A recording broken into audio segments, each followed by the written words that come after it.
시청자 여러분 안녕하십니까. 부동산 가이드의 오은지입니다. 세금, 이 얘기만 듣기만 해도 머리가 아프시죠. 특히 부동산 세금 같은 경우에는 알면 알수록 복잡하고 매번 세법이 바뀌기 때문에 꼼꼼히 계속해서 체크를 해보셔야 되는데요. 그래서 오늘은 특별히 부동산과 세금이라는 주제의 강의 준비를 해봤습니다. 잠시 뒤에 확인해 보시고요. 이 밖에 현장 소개 그리고 알짜 매물들 여러분을 기다리고 있습니다. 1시간 동안 저희와 함께 하시면서 시장의 맥을 짚어보시기 바랍니다. 자, 그럼 첫 순서 생생 부동산 현장으로 떠나봅니다.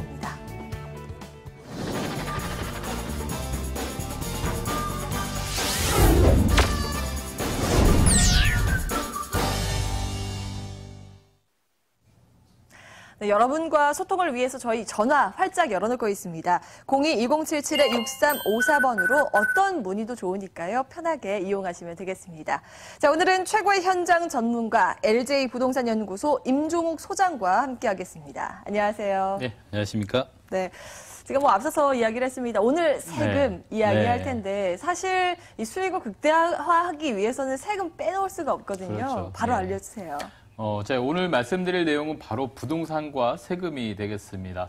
자, 부동산에서 투자하는 데 있어서 가장 중요한 부분들이 여러 가지가 있습니다. 입지 여건 또는 개발 호재, 그리고 또 전체적인 부동산 흐름, 이런 것도 여러 가지 있겠지만 우리가 세금을 알고 부동산에 투자한다라면 투자 수익도 예를 들어 절세를 잘했을 때 두 개의 수익을 한꺼번에 올릴 수 있는 그런 가능성도 있다는 것이죠. 그리고 또 세금에 대한 부분을 모르고 진행했다가 자금 사정에 대해서, 자금 흐름에 대해서도 또 낭패를 보는 경우도 상당히 있습니다. 그렇기 때문에 오늘 우리가 부동산을 취득에서부터 양도까지 어떤 세금이 있는지를 한번 살펴보는 시간 가져보도록 하겠습니다. 자, 제목 오늘 부동산과 세금입니다. 자, 세금은 크게 취득할 때 내는 세금과 그리고 보유하면서 내는 세금, 그리고 매매를 하면서 양도하면서 내는 세금 세 가지로 나눠질 수가 있겠습니다.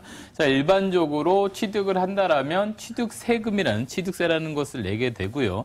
또 상속이나 증여를 받을 때도 취득세를 낸다라는 점을 알고 계시면 좋을 것 같습니다.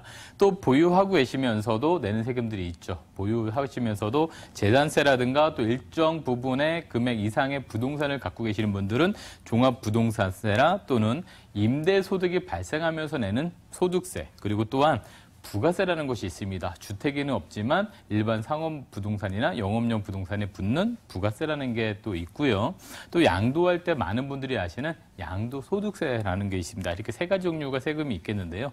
자, 취득세부터 한번 살펴보도록 하겠습니다. 자, 취득세라는 거는요, 주택과 주택이 아닌 거 이렇게 두 가지로 생각하시면 되겠는데, 일반적으로 주택 같은 경우에는 예전에도 감면 규정이라는 게 있었습니다. 일반적으로 취득세는요, 그냥 4%대다라고 생각을 하시면 되는 거고요. 주택은 거기서 50% 감면에 또 50% 감면이라는 게 있었지만 지금은 영구적으로 감면이 돼서 이제는 지금 보여드리는 표가 거의 정해졌다라고 보시면 되겠습니다. 그래서 주택 같은 경우에는요, 금액이라든가 면적에 따라서 이 취득세율이 달라지게 되는데요. 자, 일반적으로 소형 부동산, 특히나 6억 이하에 또 85제곱미터 이하나 또는 85제곱미터 이상 그런 걸 매입하셨을 때는 대략 취득세가 약 1%대다라고 보시면 되겠습니다. 그래서 취득세 1%대에다가 농어촌 특별세나 또 지방교육세가 합쳐져서 1.1%나 또는 1.3%가 나간다라는 부분 보시면 되겠고요. 또 가격이 많이 올라가게 되면은 일반적으로 3%대까지 올라갈 수 있다라는 점을 한번 눈여겨보시면 좋을 것 같습니다.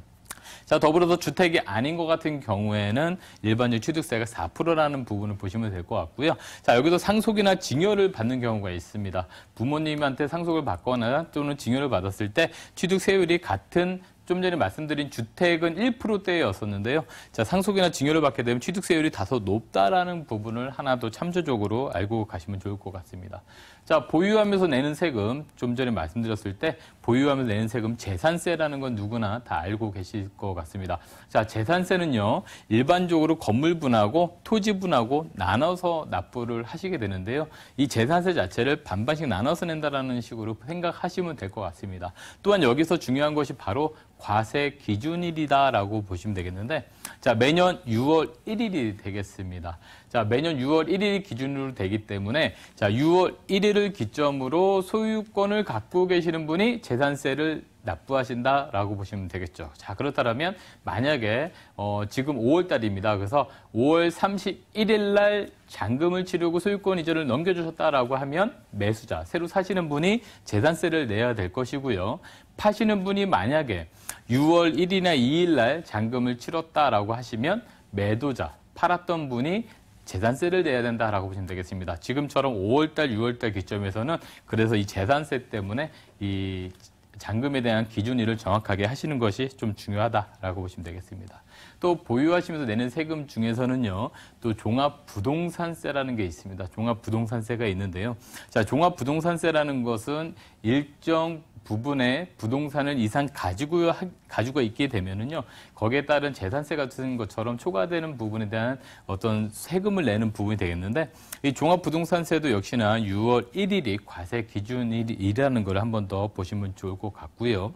자, 이 과세 기준에 대해서 과세 대상 주택의 공시지가, 그러니까 매매가가 아니고 이 공시지가를 기준으로 해가지고 6억 원이 넘어가게 되면 그 부분에 대해서 종합부동산세, 일명 종부세를 납부해야 된다라고 보시면 되겠습니다. 자, 그렇지만 1가구 1주택자인 경우에는 9억 원을 초과했을 때만 종합부동산세가 나온다라고 보시면 되겠습니다. 그래서 1가구 1주택자는 공시지가가 9억 원 넘었을 때 나오는 거고 1가구 1주택 이상 되는, 2주택 이상 되는 사람들은 6억 원에 대해서 나온다라고 보시면 되겠습니다. 자, 예전에 과거에는 부부가 합산한 금액이 6억 원이나 9억 원을 넘어가면 세금이 나왔는데 지금은 인별, 그러니까 사람별로 이 금액을 초과됐을 때 나온다라는 걸 한번 보시면 되겠습니다.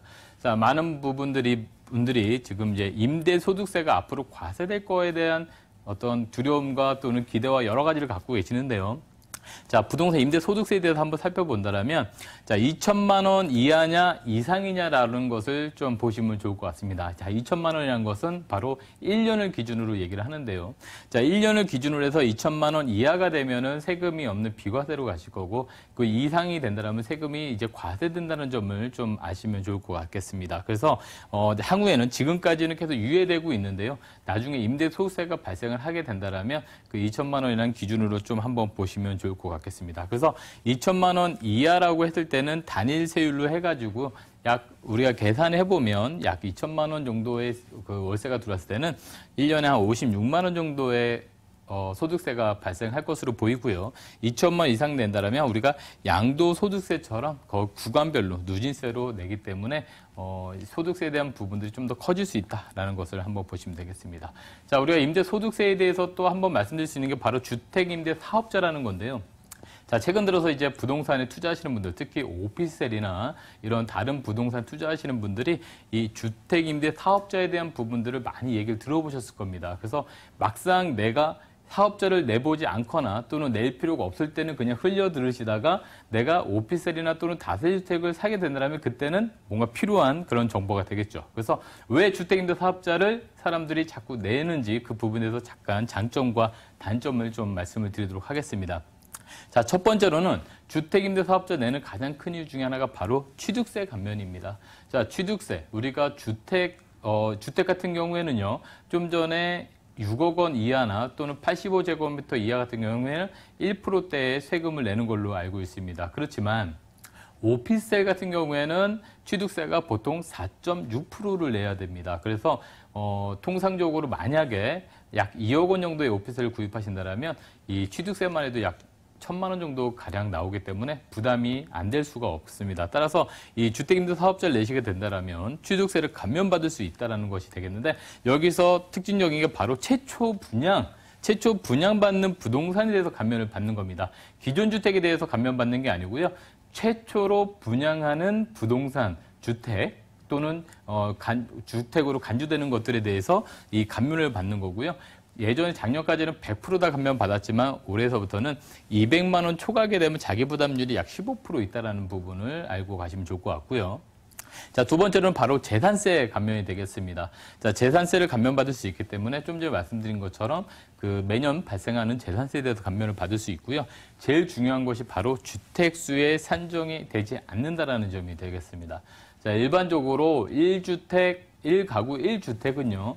양도세가 비과세인 거는 다들 알고 계십니다. 그런데 내가 오랜 시간 동안 주택을 보유하고 있었는데 새로운 어떤 월세를 한번 받기 위해서 작은 주택을 하나 매입을 했더니 기존 주택이 양도세, 비과세를 못 받는 경우가 생깁니다. 1가구 2주택이 돼버려서요. 그런데 그런 경우에 이렇게 주택임대 사업자로 새로 주택 구입하는 소형주택을 만약에 주택임대 사업자 등록을 하시게 되면 기존 주택에 대해서 1가구 1주택 비과세 요건을 그대로 받아갈 수 있기 때문에 기존 거주하는 주택에 대해서 비과세를 그대로 유지할 수 있다는 점이 가장 큰 특징이 되겠고요.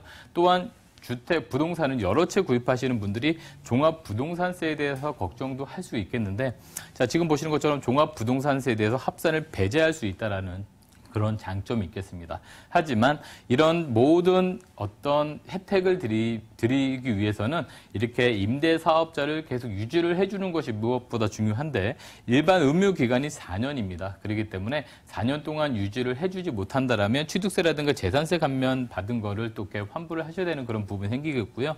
그렇지만 양도소득세나 이런 종부세에 대한 부분은 국세입니다. 그래서 국세 같은 경우에는 5년을 또 지켜주셔야 또 이런 혜택도 받을 수 있다는 것이 특징이 되겠습니다.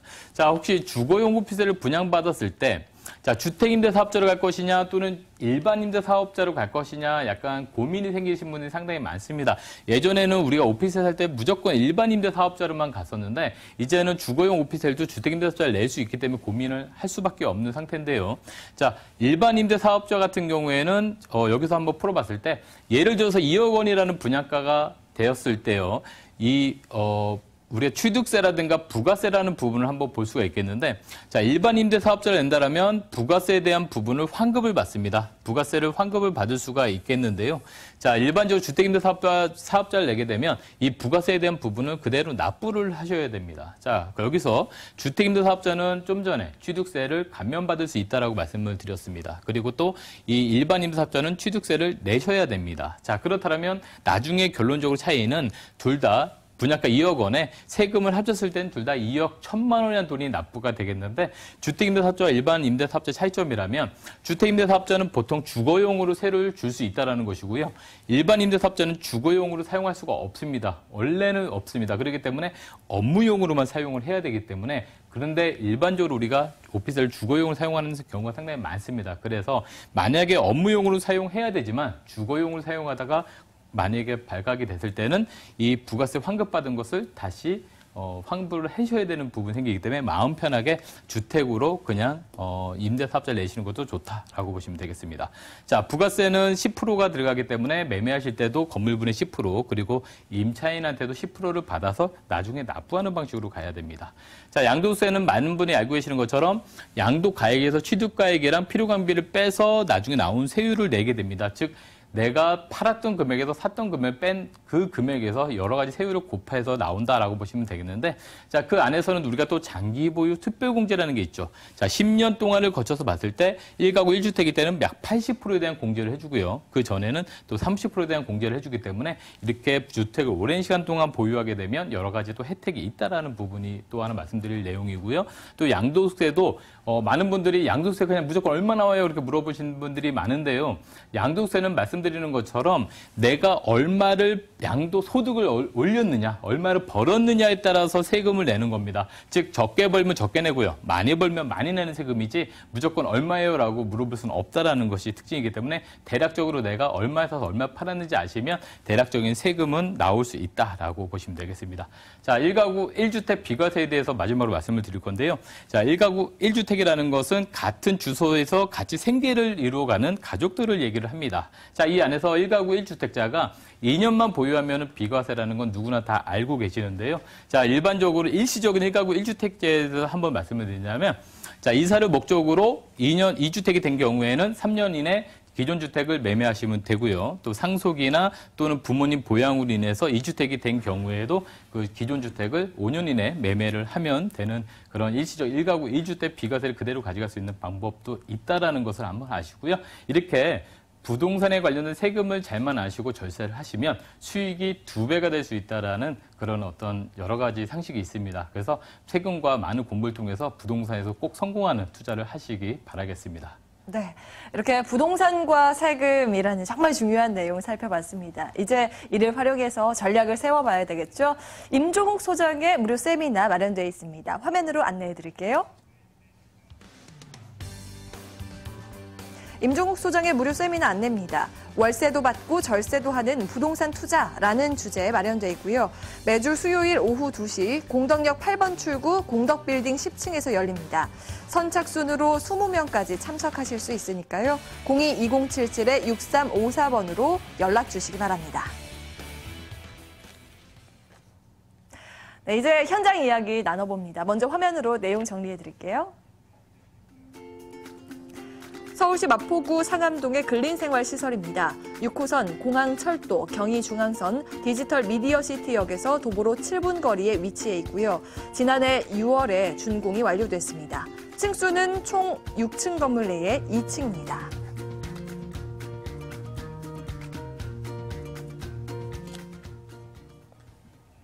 네, 오늘은 일반 주택이 아닌 근린생활시설 살펴보도록 하겠습니다. 입지 분석부터 해봐야 되겠죠? 자, 이곳 어떤 특징이 있습니까? 오늘 소개해드릴 지역은 바로 마포구가 되겠습니다. 마포구 안에서 오늘 소개해드리는 이 부동산은 근린생활시설인데요. 지금 현재 사무실로 임대가 완료가 되어 있는 그런 부동산이 되겠습니다. 자, 그렇다면 이 마포구라는 지역은 어떤 지역인지 한번 살펴볼 텐데요. 자, 서울 지역 안에서도 서쪽에 북쪽에 있습니다. 자, 많은 지방분들이나 서울분들이 마포구는 대부분 다 알고 계실 거라고 생각을 하고 있는데, 자, 일반적으로 홍대와 합정이 있는 상권이 바로 마포구가 되겠습니다. 자, 이제는 홍대 상권은 아마 대한민국에서 모르시는 분이 없을 정도로 다 아실 것 같은데요. 자, 이렇게 홍대와 합정 상권을 가운데를 기반으로 해서 자, 서북쪽에 상암동이 있습니다. 이 상암동도 역시나 많은 분들이 알고 있는 방송의 메카가 되겠습니다. 자, 이 마포 지역은 서북쪽 중에서도 좌측에 상암동, 그리고 가운데 홍대와 합정이 있다라고 보시면 되고요. 또 우측에 마포와 공덕동이 있습니다. 자, 이 마포 공덕동을 다리를 건너가게 되면 여의도가 있겠죠. 그만큼 이 마포 공덕동은 업무지구로서 예전부터 굉장히 많이 활발하게 돼 있는 지역이고요.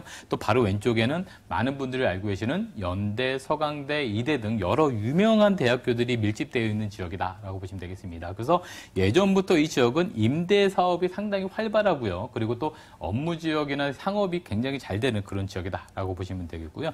자, 상암동으로 한번 더 안으로 깊이 한번 들어가 보겠습니다. 자, 지하철은 인천공항 그리고 6호선, 경의선 3개역이 있는 디지털 미디어시티역을 이용을 하게 되는데요. 자, 여기서 상암동으로 들어가시게 되면 많은 분들이 알고 계시는 이 방송국들이 밀집되어 있는 업무지역이 있습니다. 자, 여기 건물들을 본다면 굉장히 강남 지역에서나 여러 가지 도심권에서 볼 수 있는 큰 빌딩들로 이루어져 있는데요. 자, 오늘 저희가 소개해드리는 것이 바로 이 사무실입니다. 사무실인데, 자, 이 업무 지역에는 사무실 공간이 보통은 330제곱미터 이상 되는 그런 아주 대형 면적으로 되어 있습니다. 하지만 모든 일이 다 큰 면적만 필요한 게 아니라 작은 면적도 필요하지만 이 작은 면적의 사무실에 대한 공급이 그렇게 많지 않기 때문에 그래서 오늘 소개해드리는 이 사무실은 약간 희소성이 있다라고 보시면 되겠고요. 자, 이 업무지역 바로 옆으로 아파트가 밀집되어 있는데 이 상암동 같은 경우에는 아파트 가격이 마포구에서도 상당히 높은 그런 가격을 가지고 있습니다. 업무지역과 역세권과 공원을 다 끼고 있기 때문에 그런 것이죠. 그래서 오늘 소개해드리는 이 입지여건도 그런 여러 가지 부동산 호재에 딱 맞을 만한 그런 부동산이다라고 보시면 되겠습니다. 네. 자, 이렇게 입지여건 살펴봤습니다. 사실 상암동은 최근 빠르게 개발이 되고 있는 지역 중 하나라서 젊은 층들이 좋아하는 지역이기도 합니다. 살펴봤고요. 이 밖에 좀 개별 호재들도 많을 것 같거든요. 어떤 것들이 있을까요? 우리가 일반적으로 부동산을 투자할 때 입지여건과 개발 호재 두 군데를 상당히 눈여겨보게 되는데요. 자, 이 마포 지역 같은 경우에는 사실은 개발이 거의 한 70에서 80% 정도 완성돼 있다라고 보셔도 무방할 정도가 되겠습니다. 자, 어떤 새로운 재개발이나 또는 새로운 어떤 무언가가 생겨나는 개념보다 상암동 같은 경우에도요, 지금 예전에는요, 쓰레기산이었었어요. 많은 분들이 알고 계시는 것처럼 쓰레기산이었었다가 천지 개벽을 한 것이죠. 자, 방송국도 많이 들어오고 공원도 조성되고 여러 가지가 완성이 많이 참 됐던 그런 부분들이고요. 이 홍대는 합정 그리고 공도까지 이 네 군데를 묶어서 우리가 4대 성장 거점이라는 부분을 말씀을 드릴 수 있는데 자, 이 지역이 상가와 그리고 업무 시설이 복합적으로 많이 계속 커지고 있다는 것이 되겠습니다. 자, 이 합정역 주변에도 합정균형 발전 촉진축으로 인해서 많이 커져서 그 영향이 상암동과 같이 연결되고 있고요. 그 부분들이 바로 사람들이 많이 몰린다는 것이 되겠습니다. 사람이 많이 몰리니까 상권과 그리고 업무 시설이 더 증가적으로 많이 원하는 그런 어떤 성장 거점 지역으로 태어나고 있고요. 또 상암동 같은 경우는 아직까지는 조금 더 개발이 남아있는 부분들 중에 하나가 바로 이 롯데부지가 되겠는데 이 롯데부지가 종합 쇼핑몰로 개발이 됐을 시에 주변에 더 많은 인구가 몰려드는 그런 개발 호재가 또 있다라는 부분 한 번 더 눈여겨보셨으면 좋겠습니다. 네. 자, 이렇게 4대 성장 거점부터 여러 가지 개발 호재들 살펴봤습니다. 자, 이번에 건물에 집중을 해볼게요. 건물은 어떤 특징을 가지고 있나요? 건물은 이미 완공이 다 되었습니다. 작년 6월에 준공이 다 되었고요. 자, 2층부터 3층까지가 업무시설로 되어 있습니다. 그리고 4층부터 또 7층까지가 또 주택으로 이루어져 있겠는데요. 자, 대로변에서 바로 뒤에 이면도로입니다. 자, 대로변에서는 상가를, 상업 보통 상가가 많이 들어오게 되는데요. 자, 상가가 대로변에 있기 때문에 아무래도 여러 가지가 금액이 좀 비쌀 수밖에 없는데 오늘 저희가 소개해드리는 이 부동산 같은 경우에는 바로 이면도로 있기 때문에 임차인도 상당히 선호할 만한 그런 건물적 특징을 좀 가지고 있다라고 보시면 되겠고요. 전용 면적이 95제곱미터가 되겠습니다. 95제곱미터 때문에 업무용 사용시설에 상당히 좀 넓은 그런 면적이 되겠고요. 현재 임차인이 사용을 하고 있고 월세도 내고 있습니다. 그렇기 때문에 편리하게 지금 뭐 나중에 어떻게 될 것이다라는 개념보다 지금 현재 되어 있는 부동산이다라고 보시면 좋을 것 같습니다. 네. 자, 건물의 내부 모습까지 사진으로 확인해 봤습니다. 지금 대로변에 위치해 있다고 했는데 그렇다면 가격은 어느 정도의 메리트가 있을까요? 매매 금액이 3억 3천입니다. 요즘에 일반적인 다세대 주택도 매매 금액이 3억 3천인데요. 자, 다세대 주택 같은 경우에 어딜 가보셔도 보증금 2천에 월 100만 원을 넘길 수가 없습니다. 그런데 오늘 이 사무실 같은 경우에는 보증금, 매매 금액 3억 3천인데 월세가 현재 2천에 월 170을 받고 있습니다. 자, 그렇기 때문에 수익형 부동산, 즉 월세를 받으려는 분들은요, 항상 그 월세에 대한 부분들이 상가가 굉장히 좀 높다라는 부분을 한 번 더 눈여겨보시면 좋겠고요. 대출을 활용하실 분들은 1억 8천 활용하셔가지고요. 보증금과 대출 활용했을 땐 1억 3천에 월세를 받을 수 있는 근린생활시설이다라고 보시면 좋을 것 같습니다. 네, 이렇게 가격 분석까지 해봤습니다. 자, 마지막으로 유의점은 없을까요? 우리가 수익형 부동산에 투자하는 데 있어서 가장 중요한 것이 바로 월세가 어떻게 나오는지를 보셔야 되는데요. 사실 여기는 상암동 같은 경우에는 큰 대형 면적의 사무실들이 주로 이루고 있어서 그 안에 중소형 사무실은 희소성이 상당히 있습니다. 자, 그런 것처럼 희소성이 있는 부동산에 투자하셔야지 나중에 시세 차익도 보실 수 있고 월세도 안정적으로 좀 받을 수 있다라고 마지막으로 정리해 보도록 하겠습니다. 네, 오늘 이렇게 임종욱 소장과 함께 만나본 정보는 마포구 상암동이었습니다. 화면으로 다시 한번 정리해 보시죠.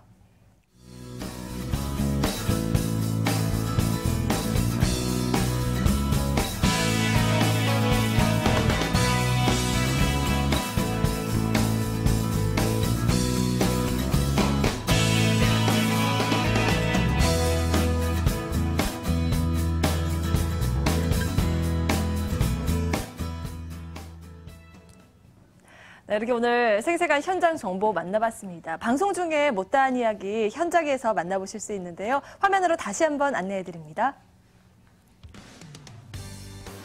임종욱 소장의 무료 세미나 안내입니다. 월세도 받고 절세도 하는 부동산 투자라는 주제 마련돼 있고요. 매주 수요일 오후 2시에 공덕역 8번 출구 공덕빌딩 10층에서 개최됩니다. 선착순으로 20명 받고 있으니까요. 02-2077-6354번으로 사전 예약 주시기 바랍니다.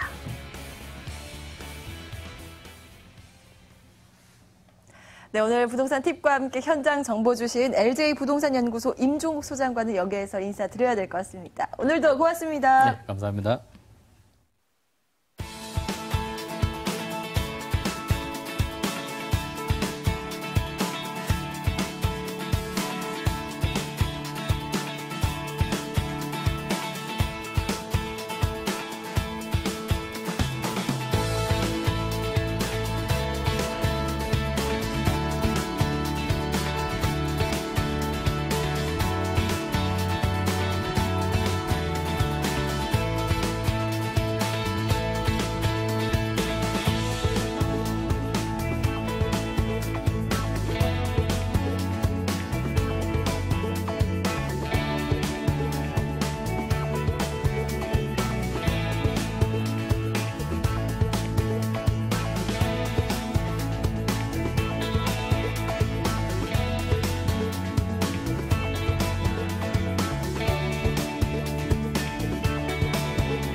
돈 되는 부동산 정보 이어갑니다. 이제부터는 알짜 정보 공개를 할 텐데요. 전화 바뀝니다. 02-2077-6393. 지금부터는 방송 보시다 궁금한 점 생기시면 이곳으로 연락 주시기 바랍니다.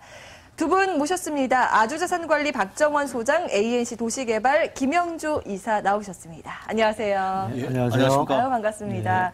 자, 먼저 간략하게 포인트부터 짚도록 할게요. 먼저 김영주 이사님, 오늘 투자 포인트 어떤 거 준비되어 있나요? 네. 자, 많은 개발 호재가 있는 곳입니다. 그 양재동에 있는 다세대 주택을 소개해 드리려고 하는데요. 이 양재동에는 개발 호재도 좋고 또 이 개발 호재에 의해서 유입되는 인구도 앞으로 굉장히 많아집니다. 그중에 이 매물은 우선 소액 투자가 가능하고 32세대의 단지형의 다세대입니다. 앞으로 투자 가치가 매우 높을 것으로 예상이 되는 양재동 신축 원룸, 불량의 원룸입니다. 다세대 주택을 소개해드리겠습니다. 단지형의 다세대 주택 잠시 뒤에 만나보도록 하고요. 박정원 소장께서는 오늘 예. 어떤 포인트 가지고 오셨어요? 예. 오늘 미래 가치가 풍부한 두 곳입니다. 은평구 불광동하고요. 강동구 암사동 다세대 주택 준비했는데요. 우선 은평구 하면 그동안 그 낡은 이미지, 주택이 밀집한 지역으로 지금 이미지가 아주 강해 있는데요. 지금 그렇지 않습니다. 일단 은평 뉴타운 조성에 또 우리 대형 쇼핑 시설도 들어서고 또 우리 또 대형 병원도 개원을 앞두고 있고요. 거기에 또 연신내역에 GTX, 요즘에 최대 이슈로 할 수 있는 GTX 개통까지 앞두고 있고요. 다음은 우리 강동구 암사동. 우리 강남 4구로 통합해서도 저평가된 지역이죠. 또 그렇지 않습니다. 예전에 배도타운이나 지금 자족시설로 대형 업무단지 조성에 지하철 5호선, 8호선, 9호선의 연장 개통, 이런 재건축, 재개발 사업이 활발하게 앞으로 기대해 볼 만한 지역이다라고 정리해드리겠습니다. 새로운 모습으로 변모하고 있는 지역 만나보도록 할게요. 먼저 은평구 불광동으로 가보시죠. 서울시 은평구 불광동의 다세대 주택입니다. 3, 6호선 연신내역에서 도보로 4분 거리에 위치해 있고요. 올해 4월에 준공이 완료됐습니다. 층수는 총 5층 건물 내에 4층입니다. 매매 금액은 2억 1천만 원이고요. 전세 보증금 1억 9천만 원을 활용했을 때 실제 투자 금액은 2천만 원입니다. 네, 입지 분석부터 해보겠습니다. 소장님, 여기 은평구 불광동 사실 많이 알려진 지역은 아니잖아요. 예, 그렇습니다. 많이 알려지지 않았는데요. 이제 좀 요즘에 이제 이렇게 뜨고 있는 지역이라고 보시면 됩니다. 예. 일단 지하철 우리 3호선, 6호선이요. 연신내역의 더블 역세권에 도보 3, 4분이면 이용할 수 있는 초역세권 입지입니다. 이 전철 이용하면 강남과 강북 지역으로 접근성이 우수하고요. 특히 또 연신내역이 2022년에 제가 앞서 말씀드렸지만 최대 이슈라고 할 수 있는 GTX-A 정책으로 확정됨으로써 아무래도 강남과의 접근성이 우수해지다 보니까 임차인의 선호도 또한 갈수록 증가하고 있는 추세라고 보시면 되겠고요. 지난해 또 12월 서북 지역 최초의 복합 문화 공간인 롯데몰 은평점이 또 개점하였고요. 또 인근에 오늘 8월에서 9월 사이에 롯데몰보다 규모가 더 큰 초대형 복합 쇼핑몰인 신세계 스타필드 고양점도 개점을 앞두고 있습니다. 그리고 또 내년 5월 800병상 규모의 가톨릭대 은평 숙모병원도 국립공원, 그다음에 불광 근린공원, 상림 근린공원 등을 가깝게 이용이 가능하여 쾌적한 녹지 공간도 풍부하다고 볼 수 있고요. 연신내역의 부근의 금융기관, 그다음에 로데오 거리, 연서시장을 가깝게 이용할 수 있는 생활하기에 불편함이 없는 입지적 장점을 가지고 있다고 정리해 드리겠습니다.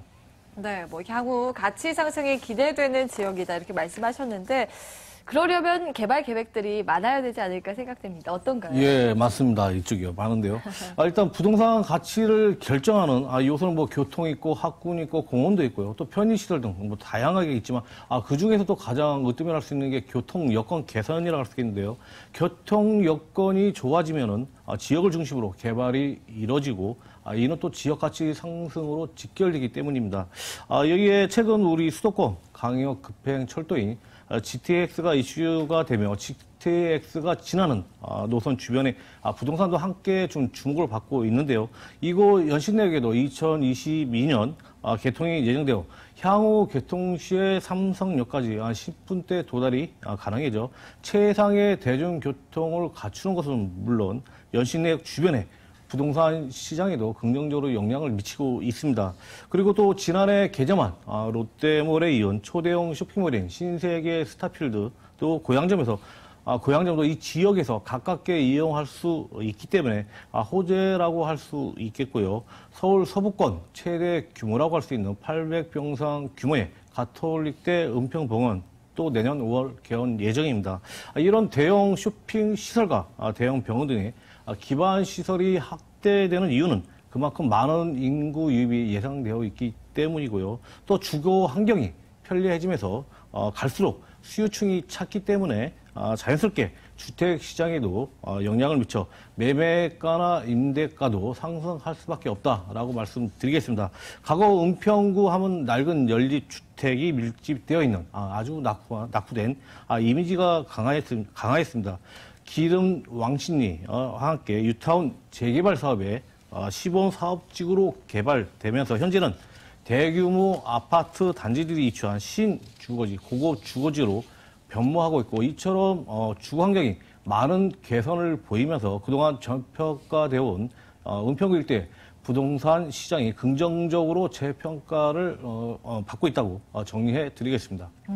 뭐 생활 인프라 개선 그리고 교통 호재들 대거 준비가 돼 있다라는 부분 저희가 살펴봤는데요. 그렇다면 건물은 어떤가요? 완공이 얼마 전에 된 것 같아요. 예, 얼마 전에 지난달이죠. 4월 달에 이제 준공이 됐고요. 제가 뭐 사진도 직접 촬영해 보는데 아주 잘 지었습니다. 잘 지어졌는데요. 예. 예. 총 5층 중 4층이고요. 전용 면적 29.86제곱미터, 대지 면적 19.83제곱미터에 방 둘, 욕실 넓은 거실과 주방으로 이루어진 투룸입니다.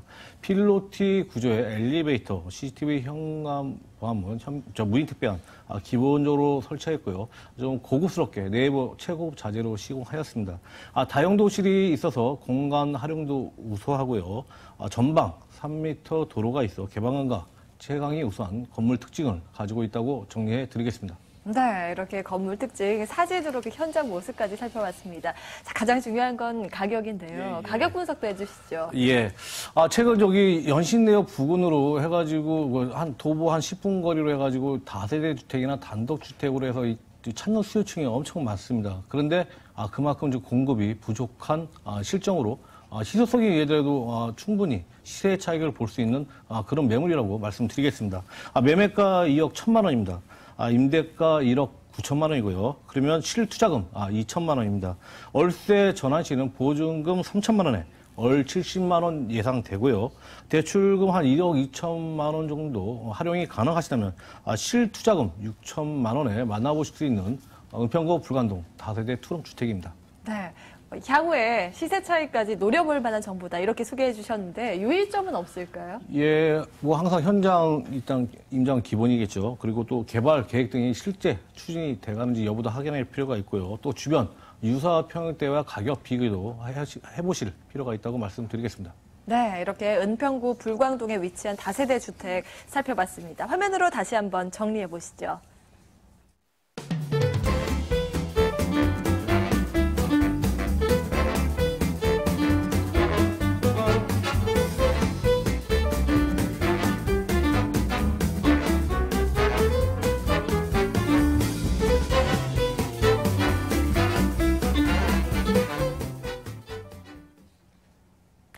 네, 이번에는 김영조 이사의 정보 마련돼 있습니다. 강남권으로 이동해 볼게요. 오랜만에 서초구 양재동으로 떠나보시죠. 서울시 서초구 양재동의 다세대 주택입니다. 신분당선 양재시민의 숲역에서 차량으로 2분 거리에 위치해 있고요. 지난 2015년 10월에 준공이 완료됐습니다. 층수는 총 5층 건물 내에 3층입니다. 매매 금액은 1억 9,500만 원, 전세 보증금 1억 8천만 원을 활용했을 때 실제 투자 금액은 1,500만 원입니다. 네, 양재동 들여다보도록 하겠습니다. 입지 여건부터 분석을 해주실까요? 네. 자, 앞으로는 부동산 수익률 싸움이라고 보실 수가 있을 것 같은데, 이 수익률이 갖춰지려면 그 물건지의 인근의 입지가 과연 수익률을 만들어낼 만큼 많은 임차인의 월세를 낼 수 있는 임차인의 수요가 유입이 됐는지 또 현재도 많이 있는지 이런 점이 저는 굉장히 중요하다고 생각이 됩니다. 이 본 매물지인 이 양재동 같은 경우에는 현재도 약 7만여 명의 임대 수요가 임차인의 수요가 있습니다. 뭐 구체적인 내용으로 보시게 되면 뭐 대로변 업무용 빌딩인 뭐 현대기아, LG 연구단지 등 대기업 외에도 코트라, 또 도로안전교통공단, AT센터 등 또 그리고 총 270여 개의 중소 R&D 업체가 들어가 있습니다. 7만여 명의 임차인의 수요가 있는 곳이 본 매물지인 이 양재동의 입지고요. 또 이 주변에 보시게 되면 개포 재건축 1단지 5,040세대입니다. 1단지만 해도 5,040세대인데 이 개포 재건축도 2주가 순차적으로 진행이 되고 있습니다. 그리고 가장 중요한 이 양재동의 입지는 도로의 교통망이 현재도 잘 갖춰져 있는데 지도상으로 이렇게 살펴보게 되면 우선 서울의 마지막 IC가 이 본 매물지인 이 양재동에 접해 있습니다. 지방으로 이동도 매우 수월하고요. 또 양재도로와 강남대로 등이 또 본 매물지인 양재동에 접해 있기 때문에 강북, 또 강동, 송파, 경기도 이동이 굉장히 이 양재동을 통해서만 거쳐간다 이런 것을 보실 수가 있겠습니다. 또 최근에는 이 강남 순환도시고속도로 1구간이 서남 IC라는 명칭으로 또 구간 개통이 됐고요. 서해안까지는 약 양재동으로 1시간 정도 이상의 교통이 빠르게 연결이 될 수가 있다고 합니다. 그리고 이 본 매물지인 양재동 그 지역 아주 조그만 소규모의 근린공원이라든지 시민체육시설들이 많이 잘 갖춰져 있습니다. 생활환경도 매우 쾌적하고요. 대모산, 구룡산, 청계산 등도 가까운 거리에 있기 때문에 그야말로 현대인이 추구하는 녹지공간 또한 풍부한 그런 곳이 본 매물의 입지고요. 가까운 곳에 또 큰 대형 병원들이 있습니다. 삼성의료원이라든지 영동 세브란스도 이용할 수 있기 때문에 생활의 인프라가 아주 잘 갖춰져 있는 입지를 자랑하고 있는 곳이 본 매물지인 이 양재동이 되겠습니다. 네. 임차인의 수요가 탄탄한 지역이라는 분석해 주셨는데 이 양재동 사실 개발 계획도 여러 가지 있는 걸로 알고 있거든요. 네, 차근차근 그렇습니다. 정리해 주세요. 네. 자, 우선 그 시국이 조금 정리가 지금 잘 돼가게 되면 이 본 매물지인 이 양재동 같은 경우에는 아마 앞으로 그 신문지상 온라인 오프라인상을 통해서 많은 그 이야기거리가 있는 곳이 본 매물지인 이 양재동입니다. 우선 구체적으로 작년도에 우면 R&D, 양재 우면 R&D 100만 평의 지역 특구가 지정이 됐었고 특히 그 지역 특구 안에서는 파인시티 같은 경우에는 하림홀딩스가 매입을 해서 가져갔고 그곳에는 상업지역입니다. 모두 전체 평수가 굉장히 큰 규모의 이 파인시티가 개발 계획을 가지고 있고요. 아마 백화점도 들어오고 또 대규모 개발이 예상이 됩니다. 그리고 그 패스트 트랙이라는 인허가 절차를 간소화해서 절차를 간소화해서 개발 계획이 시행을 해주기 때문에 결국은 지금 현재 메이저급인 삼성 R&D 단지만큼 크게 개발할 수 있는 LG, KT 5천억과 4천억의 어마어마한 그 자금력을 동원해서 삼성 R&D, 아시아 최대 규모의 삼성 R&D처럼 개발 계획을 가지고 있다고 합니다. 앞으로 굉장히 이 양재동으로 인구가 유입이 많이 될 것으로 예상이 되고요. 앞서 말씀드렸던 가장 가까이에 있는 이 개포 주공 재건축이 2주가 순차적으로 진행이 되고 있는데 1단지만 해도 약 무려 5,040세대입니다. 이 1단지가 이동을 하게 되면 결국은 본 매물과 같은 7평에서 20평대 이내에 있는 이런 것으로 임차인의 수요 또 매매를 할 수 있는 그런 매수인의 수요가 만들어질 것이다 예상이 되고요. 이런 개발이 이루어질수록 본 매물지인 이 양재동으로 인구 유입 증가 이루어질 것이고 또 매도 타이밍 또 임대 시세 차익 수익률까지도 갖춰져 있는 그런 매물이 될 것으로 예상이 됩니다. 네. 이렇게 개발 호재 들여다봤습니다. 이 건물에 좀 집중을 해볼게요. 이미 2015년에 완공이 돼 있기 때문에 하나하나 네. 자세히 볼 수 있을 것 같거든요. 혹시 네, 사진 그렇습니다. 준비되셨나요? 네. 우선 기존 2015년이니까 약 2년이 지났지만 결국은 지금 그간의 집가 상승분에 대한 것들을 이 금액 같으면 실제 판매를 할 수 있는 금액은 훨씬 그 이상이 돼도 좋습니다. 결국은 급매물의 성격을 띤 매물이라고 말씀을 좀 드릴 수가 있겠고요. 자, 5층, 3층 로얄층의 매물이고 또 이 매물 6m 코너에 신축한 매물입니다. 또 전면, 후면 모두 다 그 대리석으로 마감을 했고요. 전체 세대수가 32세대입니다. 두 동의 단지형이고요. 또 양재동 인근의 관리를 잘 하고 있는 관리업체가 관리를 하고 잘 보존했기 때문에 지금도 새 집에 못지않은 거의 뭐 새 집이라고 보시면 되고요. 뭐 빌트인 냉장고라든지 2대의 엘리베이터, 붙박이장, 드럼 세탁기, 절천형의 LED 모두 잘 설치가 돼 있는 그런 입주자 안전을 위한 그런 뭐 투자 가치가 매우 뛰어난 그런 건축물이 되겠습니다. 보니까 뭐 관리가 굉장히 잘 된 건물이다 이런 느낌입니다. 자, 이번에 가격 분석해 볼게요. 가격은 어느 정도 메리트가 있어요? 네, 가격이 굉장히 좋습니다. 특히 뭐 많은 금액의 부담을 느끼시는 그런 분들은 눈여겨 보셔도 될 만한 매물인데요. 우선 핵심 키워드인 이 가격은 매매가가 1억 9,500만 원입니다. 뭐 분리형의 원룸으로는 잘 나오지 않는 그런 매물이 되겠고요.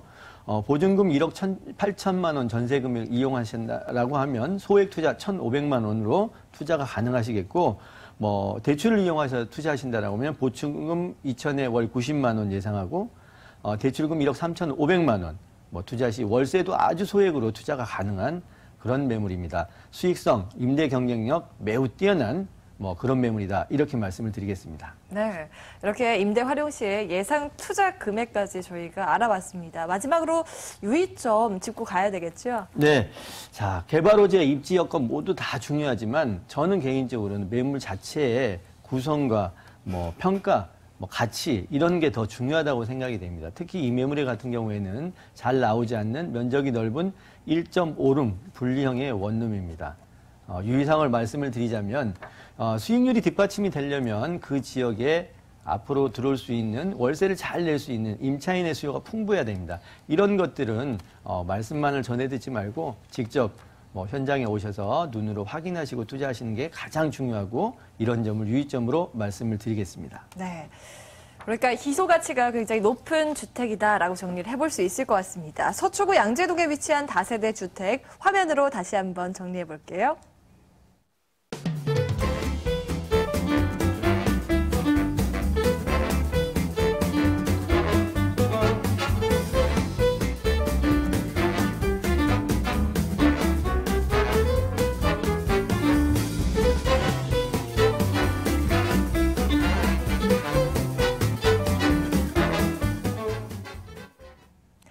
다시 박정원 소장과 함께합니다. 이번엔 강동구 암사동으로 가보실까요? 서울시 강동구 암사동의 다세대 주택입니다. 8호선 암사역에서 도보로 5분 거리에 위치해 있고요. 2017년 3월에 준공이 완료됐습니다. 층수는 총 6층 건물 내에 4층입니다. 매매 금액은 2억 9천만 원이고요. 전세 보증금 2억 7천만 원을 활용했을 때 실제 투자 금액은 2천만 원입니다. 네, 강동구 암사동 들여다봅니다. 입지 분석부터 해주실까요? 예. 일단 지하철 8호선 암사역이요. 암사역 초역세권에 위치했습니다. 뭐 초역세권 입지라면은 뭐 투자로서 또 가치가 월등히 좋죠. 예. 또 암사역에서 또 남양주 별내지구로 연결하는 지하철 또 8호선 연장 노선이 개통되면 대중교통 여건은 앞으로 계속해서 개선될 전망입니다. 동부 지역 교통의 요충지라고 할 수 있는데요. 올림픽대로, 강변북로 등에 인접해 서울 시내로 이동이 쉽고요. 또 서울 외곽순환도로, 중부고속도로, 앞으로 개통 예정인 제2 경부고속도로 등으로 접근성도 요긴하여 수도권과 지방으로 보다 빠르게 이동할 수 있는 풍부한 교통망을 갖추었다고 말씀드리겠습니다. 교육시설도 다양하게 있는데요. 천일중, 천호초중, 성덕여중, 성덕고등학교 등이 아주 가깝게 있고요. 선사고, 명일여고 등도 주변에 위치하여 학부모님들이 선호하는 지역이기 때문에 학군 수요층이 보다 좀 두텁다. 그래서 안정적인 투자 가능하다고 말씀드리겠습니다. 강동구 하면 또 녹지 공간 풍부하기로 또 유명하죠. 예, 우선 강나라 한강공원 도보로 이용할 수 있고요. 그 밖에 암사 생태공원, 올림픽공원, 길동 자연생태공원 등 암사동 선사 유적지도 가까워 쾌적한 자연 환경을 갖추었다고 말씀드리겠습니다. 또 생활 편의 시설로는 강공서, 강동 종합시장, 강동 구민회관 등이 도보권에 위치하였고요. 또 우리 강동구 최대 상권이라 할 수 있는 현대백화점, 이마트, 롯데어 거리도 가깝게 이용할 수 있어 여기에 거주하시는 분들의 실질적인 거주 만족도 대단히 높다고 정리해드리겠습니다. 교통망이 풍부하고 우수학군과 편의시설까지 고루 갖춰진 지역입니다. 자, 그렇다면 앞으로 미래 가치를 봐야 되니까 개발 예. 호재들은 어떤 게 있을까요? 개발 호재 여기 많습니다. 일단 강동구, 일단 자주도시로 지금 변모하고 있다고 그랬죠. 예, 고독상호 업무 복합단지 우선적으로 말씀드리겠습니다. 대형 업무단지 조성인데요. 강동구가 강남, 삼성, 잠실 권역을 잇는 서울의 새로운 비즈니스 중심지로 성장할 것으로 기대하고 있습니다. 특히 고독상호 업무 복합 단지에는 각종 기업체와 복합 쇼핑몰, 호텔, 비즈니스 R&D 센터 등 다양한 시설이 들어설 예정인데요. 이들 업무단지의 기업들이 모두 입주하게 되면 축구장 면적이 한 45배 크기의 오피스타운으로 변모하게 되고요. 경제적인 파급 효과가 약 11조 원에 이릅니다. 지역 경제는 물론 부동산 가치 상승에도 크게 기여할 것으로 기대하고 있습니다. 그리고 현재 강동구로 또 재개발, 재건축, 정비 사업이 활발하게 진행 중인데요. 특히 전국 최대 재건축 단지인 둔촌 주공의 이주가 빠른 올 6월 본격화될 전망입니다. 약 6천 가구에 달하는 미니 신도시 단지의 이주로 일대 부동산 시세에 미칠 파장은 크다고 할 수 있겠습니다. 택지 면적 46만 제곱미터의 저층 및 중층으로 지어진 일대 6천여 가구를 통합해서 11,100여 가구로 탈바꿈할 계획입니다. 현재 노후한 건물의 주변 환경이 새로운 도시로 탈바꿈하면서 입지적 프리미엄 상승도 기대할 수 있겠고요. 또한 천호 재정비 촉진 지구 가운데 가장 규모가 크다고 할 수 있는 천호 1구역의 개발이 완료되면 서울 동남권의 신주거 문화 중심지로 발돋움할 것으로 예상할 수 있겠습니다. 이상 지역 부동산 시장에 활력을 불어넣을 상당히 많은 부분들이 개발 호재로 잡혀있다고 보시면 되겠는데요. 현재 강동구는 강남 4구로 통합해서 가장 저평가된 지역이기 때문에 향후 호재들이 완성될 시점에 강동구의 가치는 크게 상승이 예상된다고 정리해 드리겠습니다. 오늘 만나보는 다세대 주택들은 다 완공된 건물이에요. 이번 건물은 지난해 3월에 완공이 완료됐다고요? 예, 맞습니다. 여기도 직접 가봤는데요. 잘 지어졌습니다. 예, 시축 수리룸입니다. 예, 3월 달에 준공한 거고요. 지금 전세입자 계약 완료된 물건입니다. 6층 중 4층에 위치했고요. 우리 방셋, 욕실 둘로 이루어진 수리룸입니다. 필로티 구조의 CCTV, 현관 보안문, VTP는 기본적으로 설치했고요. 다른 수리룸 다세대 쪽에서는 옵션 제공 안 하는데요. 여기 세대별 에어컨 옵션으로 제공할 예정이고요. 특히 그 주차 공간이 넓어서 주차가 매우 편리하고 옥상에 세대별 창고와 또 태양광 지별판을 설치하여 공간 활용도 우수하고 공용전기 절감할 수 있게 한 건물 특징을 가지고 있다고 정리해 드리겠습니다. 방 3개, 욕실 2개, 여기에다가 에어컨 옵션까지 제공된다라는 부분 참고해 보시고요. 자, 가장 중요한 가격 분석 이어갑니다. 가격적인 메리트는 어느 정도일까요? 예, 요즘에 그 둔촌 주공에 이주를 해가지고 매스크를 통해서 계속 나오고 있습니다. 계속해서 지금 오르고 있습니다. 지금 강동구 쪽으로요. 오늘의 가격은 그 시세를 반영하지 않은 가격이라고 말씀드리겠습니다. 매매가 2억 9천만 원입니다. 임대가 2억 7천만 원이고요. 그러면 실투자금은 2천만 원입니다.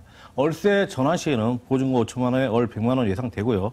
대출금은 1억 7천만 원 정도 활용이 가능하시다면 실투자금 7천만 원에 만나보실 수 있는 강동구 수리룸 다세대 주택입니다. 네, 가격 분석해봤고요. 마지막으로 유의점 짚으면 좀 좋을 것 같네요. 예, 수리룸은 아무래도 투자하시는 분들이 좀 가치가 좀 무겁게 느껴질 수도 있겠지만요. 지역에 따라 지역 특성에 따라 다르기 때문에 이쪽 지역은 또 수리룸이 괜찮다라고 말씀드리겠습니다. 또 단기보다는 중기, 중장기로 투자하실 필요성이 있다고 말씀드리겠습니다. 네, 이렇게 강동구 암사동에 위치한 다세대 주택 살펴봤습니다. 화면으로 다시 한번 정리해 보시죠.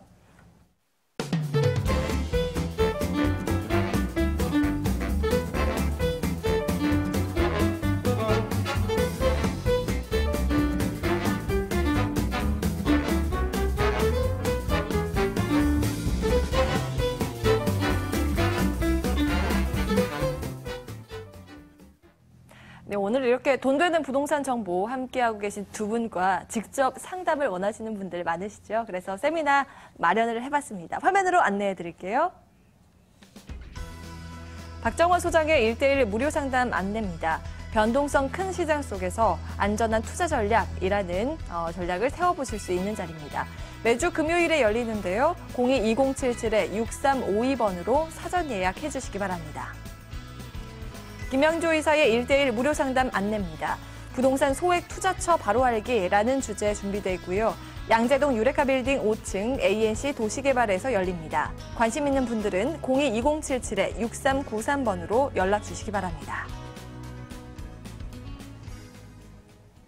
네, 오늘은 이렇게 ANC 도시개발 김영조 이사와 아주자산관리 박정원 소장과 함께했습니다. 저희는 여기서 인사드리죠. 오늘도 함께해 주신 여러분 고맙습니다.